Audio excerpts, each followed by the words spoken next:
mungkin syaratnya atau gimana tentang tata caranya gitu? Ya itu istilahnya sifatnya privasi, jadi ya kita nggak bisa lah ini sifatnya privasi karena itu hanya keinginan atau niat seseorang yang mencari istilahnya syarat di sini itu harus niat dan yakin.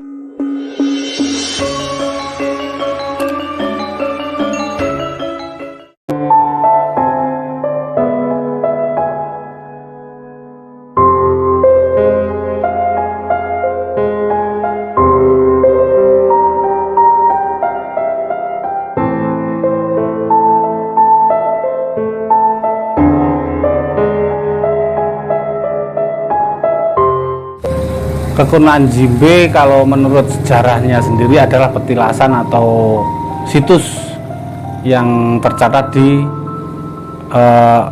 Balai Cagar Budaya. Kalau sejarah penemuannya sendiri di tahunnya juga nggak jelas karena dulu juga nggak tertera penemuannya. Dulu yang menemukan itu memang dari sejarahnya dari leluhur atau keluarga dari keluarga kami, dari bapak, mbah, buyut atau apa itu dalam pembuatan lahan pertanian menemukanlah situs Jimbe ini. Dan di situs Jimbe ini akhirnya ditemukan, dibersihkan juga menjadi situs Jimbe ini. Kalau dulu bentuknya seperti apa, Pak? Kalau menurut bapak dulu memang tempat altar pemujaan itu situsnya itu luas, terus katanya itu dulu arcanya itu ada 4, itu di tiap sudut ada arca gitu, dan batu-batu pendukungnya banyak gitu, dikelilingi batu-batu gitu. Dulu merupakan situs atau altar untuk pemujaan gitu, untuk semedi istilahnya gitu. Dan setelah tahun 65 itu kan dibersihkan, dirusak, entah itu siapa yang salah, siapa yang benar, siapa yang tidak tahu semuanya. Tapi dari cerita bapak itu memang dulu itu tidak ada bangunan begini, merupakan situs, terus dibersihkan tahun 65 itu. Tahun 69 itu ada dari Dinas Cagar Budaya atau Purbakala itu mencari peninggalan situs itu yang tertera di mungkin di Serat Negara Kertagama, karena di situ disebutkan Prabu Hayam Wuruk itu sebelum ke Candi Simping singgah dulu di situs Jimbe, itu sudah beberapa kali disebutkan. Jadi setelah tahun 69 itu dicari, akhirnya dibuang di sungai yang waktu dibersihkan itu dibuang di sungai, maka dikumpulkanlah sekenanya di sini, terus akhirnya dibuatkanlah bangunan ini untuk pengamanan saja. Apa aja, Pak, yang ditemukan? Yang ditemukan itu ya sisa-sisa istilahnya sisa-sisa dari buangan itu, pecahan-pecahan ya sekenanya batu-batu itu ya hanya sebagian kecil, tapi itu dengan Dinas Purbakala atau BPCB-nya itu sudah diamankan di sini, ya sudah didata semua, merupakan ya itu nanti bisa dilihat di dalam itu.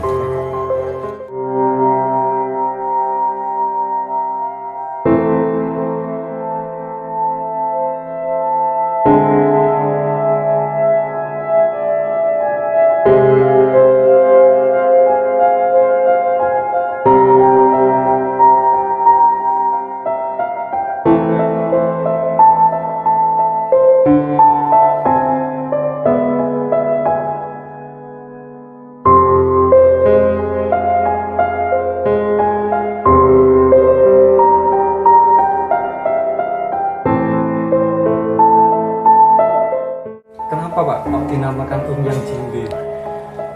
Ya dari sejarah Umyang Jimbe sendiri itu kalau kita merujuk itu kan keris Umyang Jimbe itu memang energi atau doyo kekuatan, istilahnya dayanya itu memang dari sini, dari Mbah Umyang sini yang ada di desa Jimbe ini, makanya disebut Umyang Jimbe. Mungkin jenengan pernah dengar keris Umyang Jimbe gitu.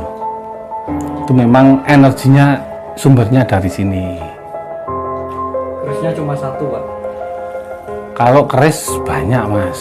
Jadi keris itu pakemnya itu banyak. Jadi kalau mungkin seperti empu itu membuat keris kan menurut pemesannya saja. Jadi dapur Umyang itu juga banyak sekali. Jadi dulu seorang empu itu membuat keris itu kan memenuhi pemesannya. Tanpa pemesan kan juga kadang membuat keris juga untuk apa empu itu kan pasti ada seorang yang memesan baru dibuatkanlah keris yang bentuknya Umyang Jimbe itu. Banyak itu kan istilahnya kategorinya jenis-jenisnya banyak. Terus diisi di sini gitu Pak ya? Ya mungkin dulu dari kan sejarah Umyang sendiri di sini kan membuatnya itu kan si empunya kan Empu Supo itu kalau cerita dari Trowulan itu kan pencarian sengkelat yang hilang, akhirnya Empu Supo ngeranduk di desa Jimbe ini membuatlah pusaka Umyang Jimbe itu gitu loh.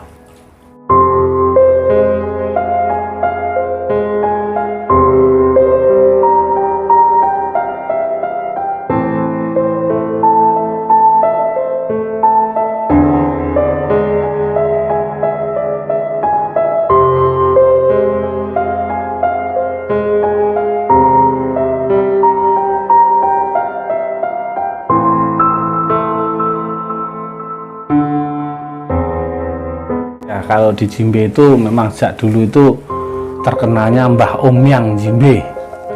Jadi di sini kalau warga sekitar di sini mencari berkah atau minta petunjuk atau apapun itu mesti lewat Mbah Umyang Jimbe sini. Jadi diakui tidak diakui semua warga di sini juga sudah mengakuinya karena apapun permohonan lantaran semua. Kalau semua tahulah mohon kepada Yang Maha Kuasa, tapi dilantarkan lewat Mbah Umyang Jimbe ini semua rata-rata juga diberkahi gitu.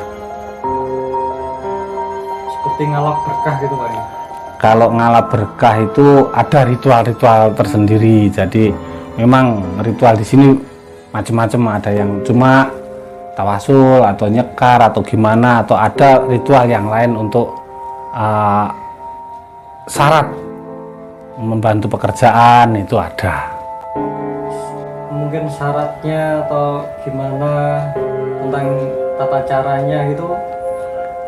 Ya itu istilahnya sifatnya privasi. Jadi ya kita nggak bisa lah ini sifatnya privasi karena itu hanya keinginan atau niat seseorang yang mencari istilahnya syarat di sini itu harus niat dan yakin, karena semua itu tanpa keyakinan didasari yakin dan kepercayaan kepada Tuhan itu juga nggak ada apa-apanya. Sebetulnya ya semua yang kesini itu istilahnya kan cuma minta syarat tanpa dilantari pekerjaan juga nggak mungkin. Jadi semua syarat atau apapun itu harus intinya harus ada usaha dari orangnya itu dan didukung dengan syarat-syarat dari sini mungkin bisa lebih maju kan, lebih berhasil gitu. Ya kalau di sini sebetulnya tergantung masing-masing aja, tapi kalau di sini biasanya kalau orang Jawa itu diambil di Jumat Legi, Kemis Kliwon malam Jumat Legi itu kan biasanya di situ untuk orang nyekar atau orang gimana itu diambil di Kemis Kliwon malam Jumat Legi gitu. Memang di sini ada kegiatan tiap suro itu ada kegiatan jamasan pusaka, terus jaranan, malamnya wayangan itu. Di pelataran sini Pak? Iya di Joglo sana, di tiap suro itu saya mengadakan kegiatan itu. Kegiatan itu ya untuk melestarikan budaya saja, biar mungkin nantilah generasi-generasi muda biar tahu budaya kita, biar tidak ditinggalkan gitu.